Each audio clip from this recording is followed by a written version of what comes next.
My name's Jodie Davidson and I am a visual artist and I love finding things in my garden. So on my table I have a collection of, I have some hibiscus flowers, I have some native hibiscus called cottonwood, and then I've got a random assortment of leaves just off some of the trees. The greener the leaf, the more colour you're going to get come out of it just at this stage. The next thing you can do is go and find a piece of fabric. Now, you might have an old t-shirt, you might have an old sheet or a pillowcase. And I've found an old, this was from an old sheet that we weren't using anymore. And I've just cut a strip off. I'm going to make it a little bit smaller because we don't need it to be so big. And what the best part of doing this is, if you make a little cut like this, you can tear it. That's always great fun.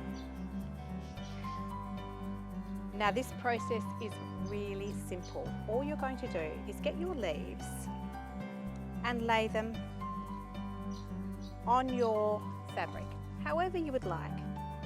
They can overlap so they can sit outside your fabric, and then get your flowers and place your flowers on. Don't worry about it too much. We're not making a picture. What we're doing is making an abstract pattern. Do you have any idea yet what might happen? Now some of these leaves, I'm going to spread them out. You could even tear them off. So I might do that with these ones. We can tear them off and lay them down.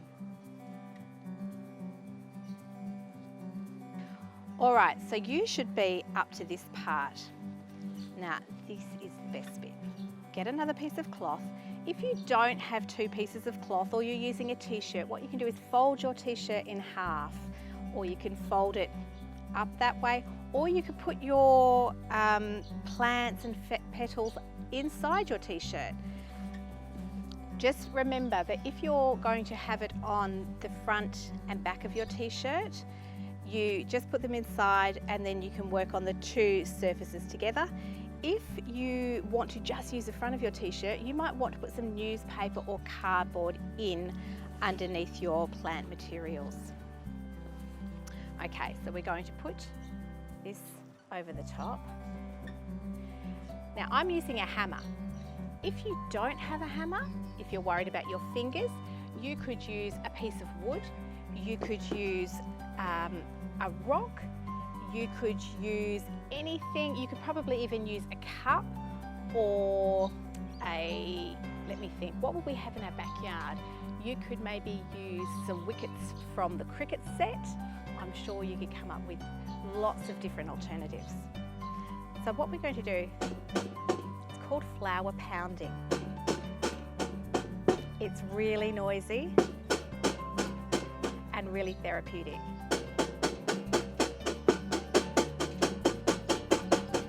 So you can see what's happening is the dye from the petals is coming through onto the cloth.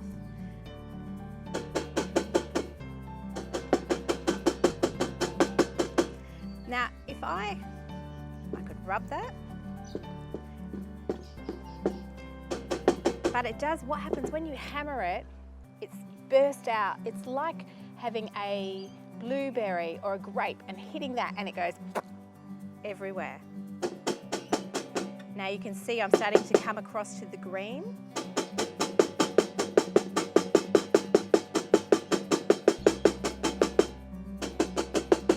And the orange.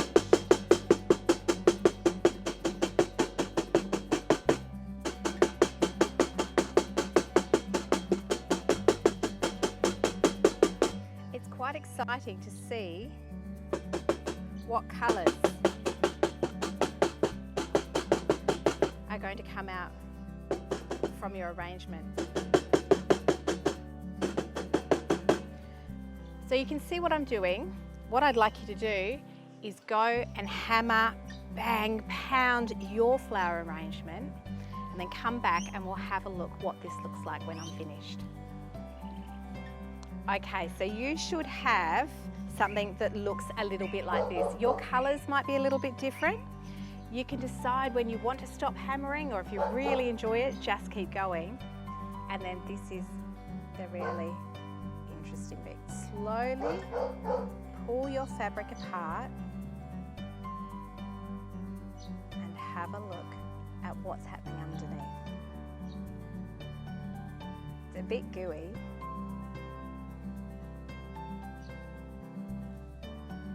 But you can see, so this one has all our bits of leaves stuck on. So this is fun. This is a bit like when you get glue on your hands and you start to pull it off. You can pull all the bits of the leaves off. Just pull them off in the direction that the leaves go and they'll come off a lot easier. What's really nice is if you're outside doing this, you can just throw them on the floor because they're going to biodegrade. They're going to just break down and put nutrients back into our soil. Some of these are really gooey. Leave that leaf. But it's nice to see the patterns that each leaf makes, and sometimes you might find that some of the leaves release a completely different colour than what you expect them to. So when you're foraging around, see if you can find some flowers that release a different colour. Irises are really good. As I said, roses are good. You could try geraniums. You can even find some little seeds and berries and try those as well. Now, there are lots of things, once you've got this, there are lots more things you can do with your material. Now, if you don't have material, you can also do this straight onto paper. If you do it on paper, or even if you've done it on your cloth, what you can do is you could get a Sharpie or a texter and you could trace around the patterns. You could also draw back into them, or you might like to put some background things on it. I'm going to leave that there, and then I'm going to show you another option you can do with your collection of leaves. This activity, you'll need some cloth. It is better if it is cotton or a natural fibre. So that means cotton, silk, wool, they are going to pick up the dye better. If you have a pillowcase or something that has a synthetic material, so a man-made material in it, like a polyester, that can still pick up some of the dye, but it won't be as good as the cotton, but it will still work. So what you get to do is very similar to what we did with our flower pounding, is we're just going to get leaves and arrange them on our cloth. You can pull them apart as individual leaves, or you can keep them together like I did for that big one. You can even use some seed pods. I have one of these, some flower pods, sorry, some flowers. And then what you're going to do is get a stick and roll it up really tightly. You can even poke some more leaves as you're going through on your stick. Just roll it. Now the other thing you'll need for this one is some string. You can use wool, you can use cotton, anything that can just tie it up. If you didn't have any wool or cotton, you could also tear some fabric and use fabric to tie it. So anything that you can use to tie this around, we want to make this as tight as possible. So I want you to go away and get to that stage, and then I'll show you what we do next. Okay, so you should be up to this section. What you're going to do now is you're going to get your string and leave a little tail on it. And you're going to wrap that around as tight as you can. You can see I'm pulling on that really tightly. Now, if this is a bit tricky for you, you can get your brother or your sister to hold that end, and you can hold this bit, or you could get mum or dad, or grandma or grandpa, or whoever happens to be in the house with you. So we're wrapping it round and around and around. I'm interested to know whether this gives you any ideas of what might happen. Now, when we get to the end, we're going to tie our 2 pieces of string together. I put a bow so that it's easy to undo at the end. So you should end up with that. Now, what you'll need for the next bit is a grown-up. You'll need a pot and a tin can, or a lid, or both. You could also use, as I dig into my metal tin, some old screws, nuts and bolts, anything that's a bit rusty. And the other thing that works really well that I had, some trampoline springs. So if you've got anything like that, you're going to need to gather those things together, and we'll put some water in the pot and I'll show you what we do next. Okay, so you have all your materials together. What you're going to do is fill your pot with water, about half full, or so that your stick can be covered. If it's not covered, that's okay. You might like to stick it in your pot like this and watch what happens. So the bit that's in the water will end up being a little bit different than the bit that's out of the water.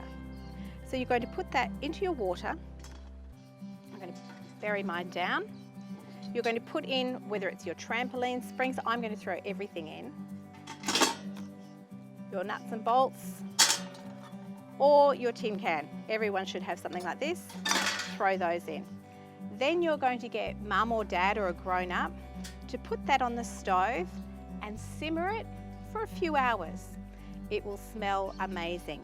The leaves, the eucalyptus leaves, try and use eucalyptus leaves, let off this beautiful, beautiful smell. So if you're feeling stuffy or not feeling very well at the moment, it's really good for clearing your airways. And you're going to leave that for a couple of hours and then let it cool down. So don't be tempted to look, just let it cool down. The longer you leave it, the more you're going to see. Okay, so now we've had our pot boiling on the stove for a couple of hours. You've got that smell going right through the house, which is lovely, and we've let it cool down. Once it's cooled down, you can pull your stick out. Now what you're going to do is unravel, some of mine's already unraveled, your string. Now you can see my string has changed colour.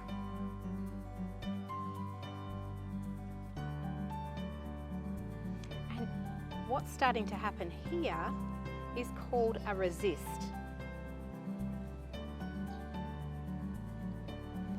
So it's where the dye from the leaves is resisting against the fabric. So we unravel, so it's leaving stripes a bit like a zebra. Go faster and faster. And it smells really good. Okay, so now you find the end, and lay this down, and you start to peel it away. Oop, there goes our cloth.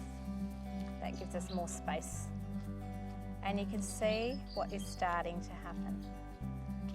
So our leaves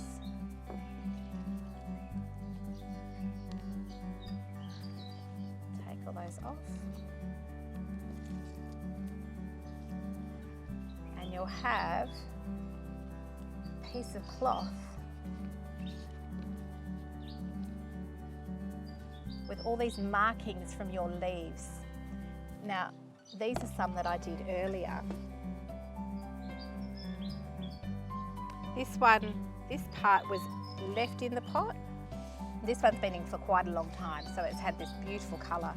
This one was left in the pot, this part, but this part was out of the pot, so you can see that the colour is different. Now, if you don't have access to a big pot like this, or you don't want to be cooking them on the stove at home, what you can do is get some glass jars. Fill your glass jars with water, put your leaves and your cloth. You can wrap them around the stick, but you might like to just cut off some bits of cloth and put them into your water you might try some eucalyptus leaves in one, you might put some flower petals in another. You can do as many jars as you like, put your lid on them and put them out in the sun. Leave them there for about a week and then take out your fabrics and just see what's happened. That's another really easy way and a longer term process of getting a very similar result. Now, don't forget, we would love to see your photographs of your work and some of the beautiful patterns and colours that you get from your findings when you take a walk out on the street or in your garden. So send them, hashtag them to the name on the bottom of the screen so we can have a look and so other people can be sharing them too.